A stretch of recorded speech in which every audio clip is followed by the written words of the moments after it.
សួស្តីអ្នកទាំងអស់គ្នានៅក្នុងវីដេអូនេះខ្ញុំនឹងចែកម្លែកបទពិសោធន៍ថាខ្ញុំធ្លាប់បរាជ័យធំអីមកខ្លះកាលពេលរៀនទី9ខ្ញុំរៀនគួរសមដែរកាលហ្នឹងខ្ញុំក៏ទៅដាក់ពាក្យប្រឡងសិស្សពូកែយើងមានប្រឡងសិស្សពូកែថ្នាក់ភាសាខ្មែររូបហើយនិងគណិតវិទ្យា3មុខហ្នឹងខ្ញុំរៀនគ្រាន់បើតែខ្ញុំស្រឡាញ់ភាសាខ្មែរជាងគេ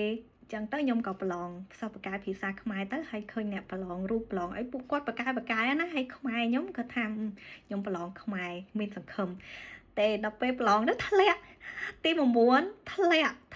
តាំងពីខេត្តមានបានទៅប្រកួតប្រជែងឲ្យដល់ថ្នាក់ជាតិអីណាទេធ្លាក់ត្រឹមតែខេត្តហ្នឹងធ្លាក់បាត់ហើយ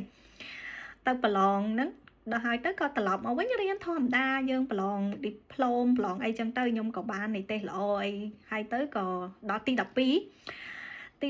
ប្រឡងសិស្សបកែភាសាខ្មែរទៀតធ្លាក់ត្រឹមខែហ្នឹងឯងមានដែរបានរួចផុតទៅដល់ហ្នឹងព្រោះយើងបកែតែមានអ្នកបកែជាងយើងមកកណូទៀតក៏ប្រឡងគេជាប់ទៅខ្ញុំក៏ធ្លាក់ទៀតទៅតែខ្ញុំក៏មិនអស់សង្ឃឹមអីណាទេគ្រាន់វាជាការតេស្តសមត្ថភាពតែអញ្ចឹងយើងខំរៀនទៅដើម្បីឲ្យប្រឡងបាត់ដប់ខ្ញុំប្រឡងបាត់ដប់កាលហ្នឹងខ្ញុំប្រឡងជាប់បាននិទេស B ដែរកាលហ្នឹងណា B រៀង B ខ្ពស់ដែរ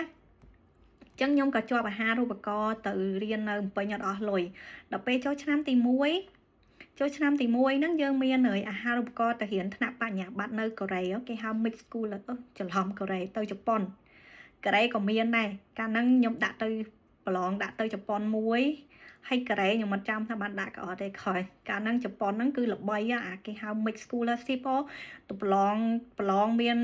វប្បធម៌ទូទៅហងមានគណិតមានអង់គ្លេសមានអីច្រើនណាប្រឡងឡើងមួយថ្ងៃអីទៅប្រឡងហ្នឹងមានជាប់ណាធ្លាក់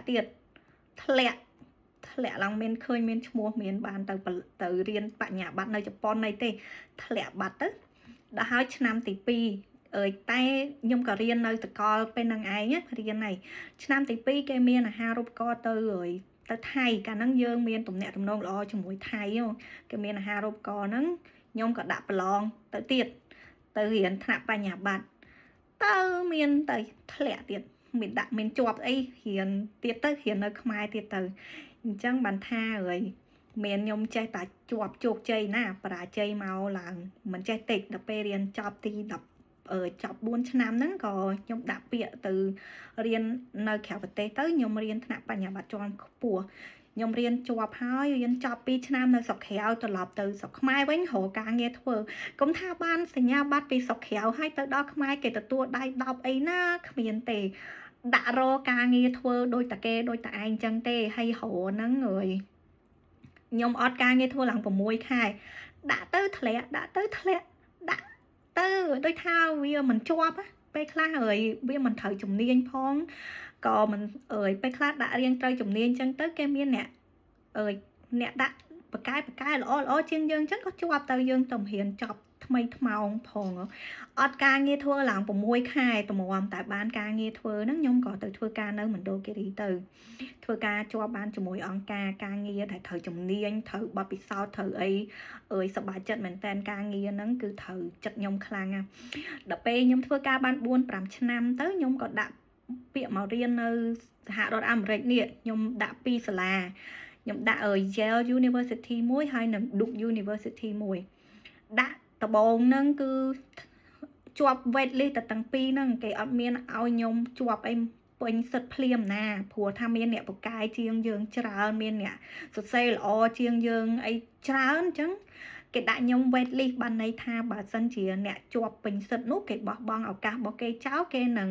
យកអ្នក wait list ហ្នឹងទៅបញ្ចូលឲ្យគ្រប់ក្អីគេនៅ Yale ខ្ញុំសំបីតាគេបានចូលប្រម៉ូតឡើងឲ្យពេញសិទ្ធបានចូលរៀនហ្នឹងអត់ផងគឺធ្លាក់តែម្ដងដល់ Duke University នេះគេប្រម៉ូតខ្ញុំដូចថាគេមានកំណត់អ្នកដែលជាប់ពេញសិទ្ធហ្នឹងរយៈពេល2ខែឬ1ខែអញ្ចឹងត្រូវបំពេញបែបបទបើអត់ទេគេនឹងយកអ្នក wait list អញ្ចឹង1ខែឬ2ខែក្រោយមកគេក៏ប្រម៉ូតខ្ញុំឲ្យបានជាប់ពេញសិទ្ធបាន acceptance letter ទៅហើយក៏បានមករៀននៅអាមេរិកនេះទៅអញ្ចឹងវិសតាន់ធ្លាក់ដែរហ្នឹងនិយាយទៅធ្លាក់ច្រើនណាស់ហ្នឹងរាប់តែគោលធំឯ tôi đã nhông thẹn mà cái nồi tiết nú nhưng mà chăm ấy phù lẹ cháo nè này là sầm khăn chẳng tới có chăm tới chân bàn tha rồi bà dương bà chơi ấy còn bóp bong chào thử tái to su là hậu đỏ bàn chuột chẳng miên tập phân năng anh ở cơn tràn